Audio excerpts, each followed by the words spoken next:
यहाँ क्या नहीं हुआ गुंडागर्दी की बात। सर ये तो आप पे ही लगा रहे हैं कि वीडियो वायरल हो गया, देखिए गुंडागर्दी अगर इनकी सरकार। देखिए जहां तक आरोप का ताल्लुक है, इनके आरोप लगाने से कुछ नहीं होता। बिलारी में कांग्रेस कहाँ खड़ी है सर? कांग्रेस जमीनी स्तर पर काम कर रही है। जिस तरीके से बहन प्रियंका जी ने महिलाओं को लेके यहाँ पर पूरे प्रदेश में एक आंधी बनाई है, वो सशक्तिकरण जो महिलाओं को हर पार्टी अब तक छोड़कर चल रही थी, लेकिन प्रियंका गांधी जी ने उनको ये एहसास दिलाने की कोशिश करी है कि आप ही रानी लक्ष्मीबाई हैं, आप ही फूलन देवी हैं, आपको सशक्त होके उठना पड़ेगा, आपको अपनी लड़ाई खुद। लेकिन कुछ महिलाएं तो कांग्रेस की धरने पर ही बैठी है टिकट के लेकर सर। देखिए धरने पे बैठी है, ठीक है, वो बैठी है, उसको महिलाएं आरोप लगा रही है, ठीक है, लेकिन उस आरोप की जांच होगी, पार्टी उसकी जांच करेगी, उसके बाद उस पे कोई निर्णय करा जाएगा। आरोप लगाए जाते हैं, ठीक है, उस पर निर्णय होगा, पार्टी अपनी जांच करेगी, जांच बिठाएगी, उसके बाद उस पर। बिलारी में कांग्रेस एमएलए बना लेगी? हम इंशाल्लाह जमीनी स्तर पर काम कर रहे हैं और लड़ेंगे और जीतेंगे। नहीं तो समाजवादी पार्टी के विधायक यहाँ रहे, उनके काम को कैसे देख रहे हैं आप? समाजवादी के काम को हम ऐसे देख रहे हैं, देखिए शिक्षा, रोजगार, स्वास्थ्य, ये बहुत बड़ा मुद्दा होता है। आज तक 2012 से लेकर आज तक 2022 चल रही है, शिक्षा के क्षेत्र में एक भी गवर्नमेंट कॉलेज यहाँ पर यानी कि डिग्री कॉलेज कोई भी नहीं बनाया गया, कोई भी कन्याओं के लिए कोई डिग्री कॉलेज नहीं बनाया गया। जब तक हम शिक्षित नहीं होंगे हम आगे नहीं बढ़ सकते, जब तक हमारे पास रोजगार नहीं होगा, स्वास्थ्य की सेवाएं नहीं होंगी, हम आगे नहीं बढ़ सकते। सर ये तो आपके विधायक का रिपोर्ट कार्ड मांग रहे हैं, बताइए शिक्षा का स्तर नहीं सुधर पाया। जहां तक शिक्षा के स्तर के सुधारने का ताल्लुक है, मुझे आपके सवाल पर ताज्जुब होता है। विधायक का काम है अपने क्षेत्र भर की उन समस्याओं को सरकार तक पहुंचाना, और सरकार से 2012 में आप थे। अरे जहां तक 2012 से 2017 का ताल्लुक है, अगर उसमें किसी भी क्षेत्र की आप बात करेंगे तो कोई क्षेत्र ऐसा अछूता नहीं है जिसमें विकास ना हुआ हो। जहां तक शिक्षा के स्तर का ताल्लुक है, दर्जनों इंटर कॉलेज कायम किए गए सरकार के।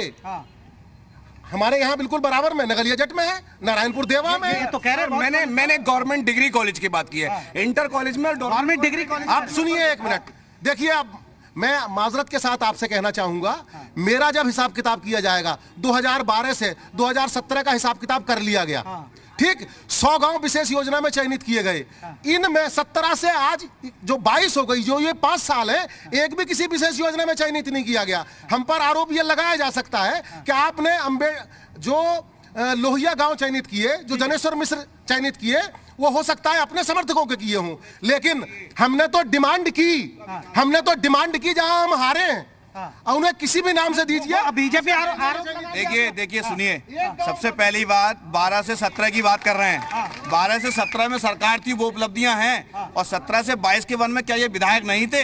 इन्होंने क्षेत्र में 5 साल में कौन सा विकास करा? और रही बात कि हमने ग्राम चयन करे, तो ग्राम चयन भाजपा इसलिए नहीं करी क्योंकि उसने हर गांव में विकास करा, आपने जातिगत बांट करके वहां पे। तो योगी सरकार आ रही है तो 100% आएगी। चलिए बिलारी में, मुरादाबाद जिले की बिलारी में मैं आ रहा हूँ जनता के लिए। चाचा आपको लग रहा है कि मोहम्मद फहीम ने काम किया यहाँ? नहीं किया। नहीं तो आपको लग रहा है योगी सरकार आएगी? आएगी 100%। बिलारी में 100%। बिलारी में कमल खिल पाएगा?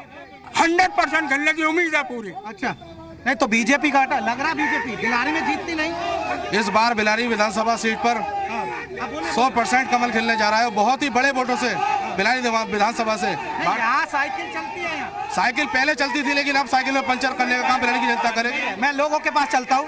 भैया क्या लग रहा है इस बार, किसकी पार्टी? समाजवादी जी। नहीं लग रहा है कि वहाँ काम हुआ 100% समाजवादी। आपको विधायक कैसा चाहिए?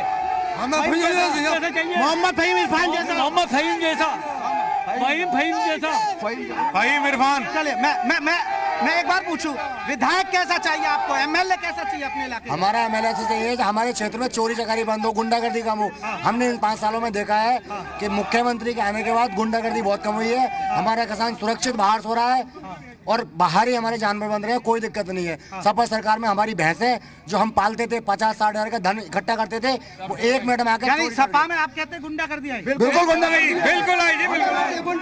सर समाजवादी पार्टी पर आरोप है कि आप आए तो गुंडागर्दी बढ़ जाएगी। नहीं, जहां तक देखिए जहां तक आरोप का ताल्लुक है, ये दावा कह रहे हैं कि हमने गुंडागर्दी कम की, हुई या नहीं? अरे सुनिए, तो इनके दावा, इनकी गुंडागर्दी तो यह है कि जेल के अंदर भी लोग सुरक्षित नहीं बचे, जेल के अंदर भी नहीं।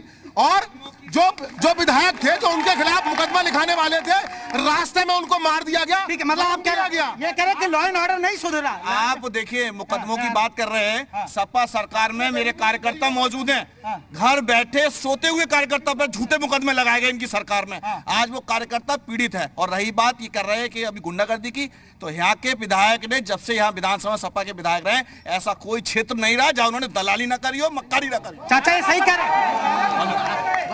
समाजवादी का नारा है खाली प्लॉट हमारा है। ठीक है सर, ये समाजवादी पार्टी के विधायक पर आरोप लगा रहे हैं कि वो तो खाली प्लॉटों पर कब्जा कर रहे हैं। नहीं, अभी कह रहे थे भैंस की बात, मेरी भैंस खुली, मैंने चोरों से छीनी अपनी भैंस, इस समय भैंस खुली थी।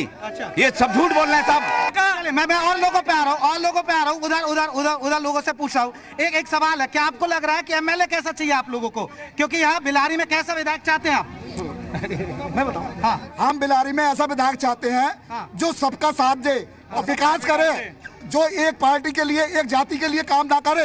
यहाँ के जो विधायक हैं वो एक ही पार्टी के, एक ही क्या विधायक यहाँ एक ही जाति के लिए काम कर रहे हैं क्या? नहीं, सब जातियों के लिए काम करना चाहिए, सबका विकास करना चाहिए और सबका साथ देना चाहिए। आप कैसा चाहते हैं विधायक? दूरी बनाई थोड़ी। देखिए, हमारी पिछली सरकारों में आज बिलारी देखो पूरा जिला लगता है।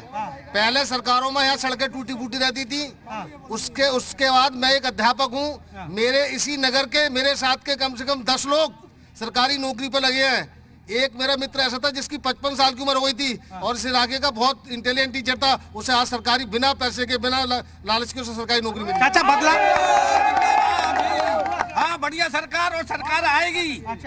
मैं एक सवाल है, कौन सी उपलब्धियां हैं जिसके बाद आपको लग रहा है कि बिलारी में कमल खिलेगा, आपका एमएलए बनेगा और आपके एमएलए ज्यादा आएंगे तो सरकार आपकी बनेगी? आपने बहुत बढ़िया सवाल, देखिए बोलने दीजिए, आपने बहुत बढ़िया सवाल करा है कि किन उपलब्धियों पे हम जाएंगे। तो मैं उपलब्धियों की बात बता दूं, हमारे यहाँ चयन कभी किसी गांव का नहीं किया गया, जाति का। एक समाज को घर घर जाकर के आप आज अगर लाभार्थियों की सूची उठा लें कि एक घर में 5-5 लाभ मिले। और रही बात, एक छोटी सी बात बता दूं, यहाँ जब सरकार की योजना दी जाती थी ना पूर्व सरकार में, तो 2 वर्गों को खास तौर से वरीयता दी जाती थी, फार्म भी भरे जाते थे, सब काम होता, उसके बाद चयन होता था। सरकारी अपने विधायक जी के आवास पे बैठ के मोहर लग करके काम होते थे। यहाँ चयन भी उनको अपना आदमी देख करके दिया जाता था। ये ऐसा भाजपा की सरकार में नहीं होता है। सर ये कह रहे हैं कि हमने बिना मजहब, बिना हिंदू मुस्लिम किए योजनाएं पहुंचाई। ये कह रहे हैं कि राशन हमने गरीबों तक पहुंचाया। और चलिए अब आपको सीधा